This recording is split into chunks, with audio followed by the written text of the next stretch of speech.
Happy New Year everyone. Ayan po ay Happy New Year talaga. As in talaga January 1, hapon po yan. Bigla akong dinala ni Chris mag-joyride sa bagong daan. Ano yan siya oh, diversion road ng barangay namin papunta sa kabilang barangay. So, hindi pa yan tapos at ang ganda talaga kasi overlooking ba siya, papabundok siya. Tapos kitang-kita mo ang baba. Pero diyan po, hindi ko talaga na video kasi kinakabahan talaga ako sa daan, hindi ako sanay. Basta yung daan na hindi ako familiar, yung bang hindi familiar, hindi talaga ako komportable, kakabahan talaga ako.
Kaba ko dyan, oh, dyan.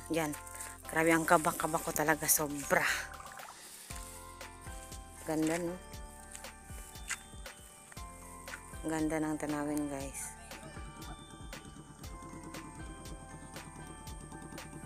Ayan.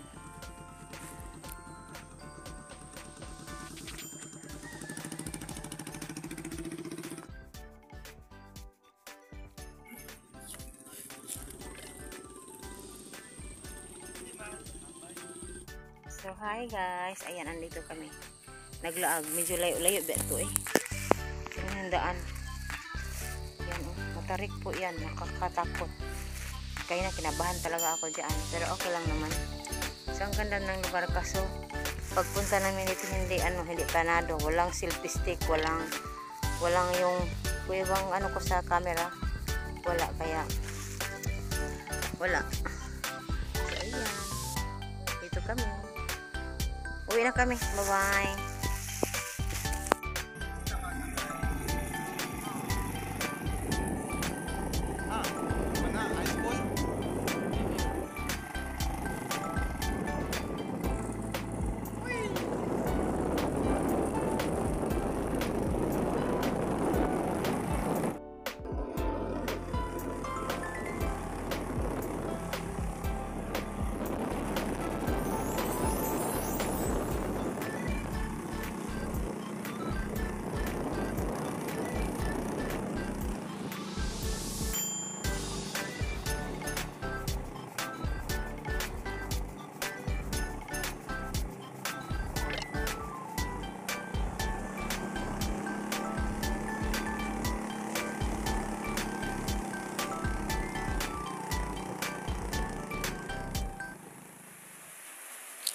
So, napakalakas ng hangin at ulan.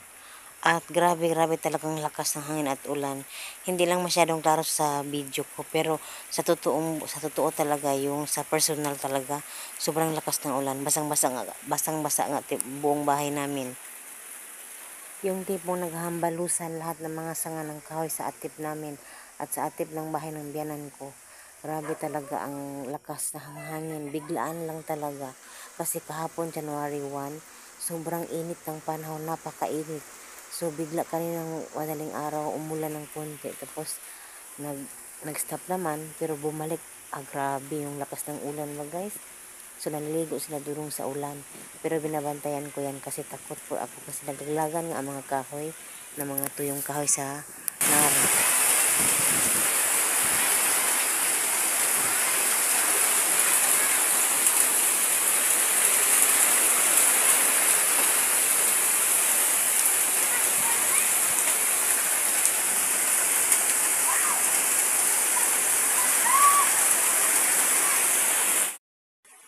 So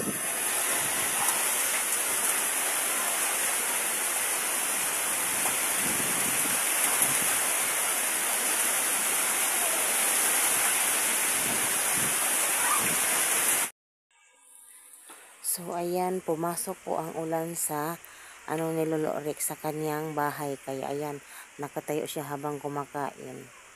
Nakakaawa naman talaga kasi basang-basa po yung ng bahay niya sa labas. Pati yung bangko niya na lagi niyang inuumpuan basa. So ayan ang forma niya. Hindi ko din mapuntahan kasi sobrang lakas nga ng ulan. Medyo malayo-layo konti ang bahay niya.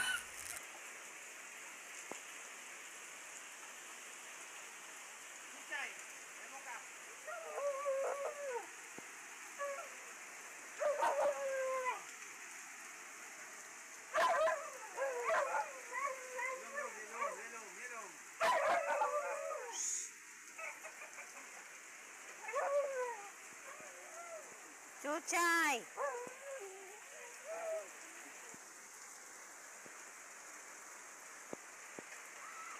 Ay!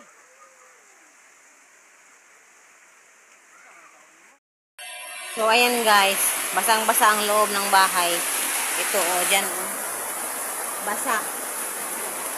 Basa ang loob. Pati itong yung sala-sala namin na maliit basa kasi pumapasok ang tubig dyan. Diyan pumapasok, tapos pumapasok din dyan. Malakas kasi ang hangin kaya pumapasok ang ulan. Kaya kahit nga ako nababasa na sa loob lang ng bahay. Ganito po ang aming bahay ngayon.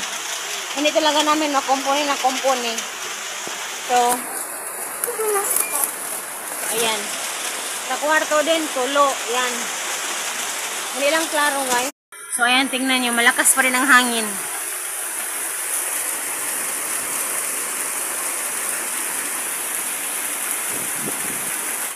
Yung sobrang basang-basa na talaga. As in, hindi talaga humihinto ang ulan at hangin. Grabe.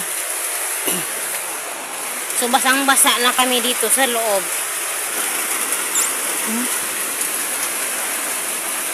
Ang hangin at ulan, mas lalong lumalakas.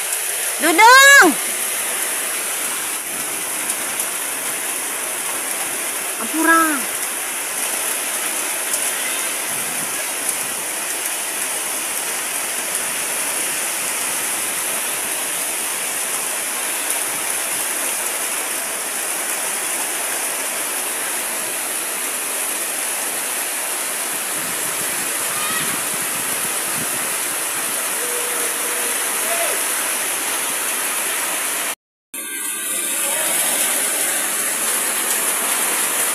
Sobrang basang-basa na dito sa kusina.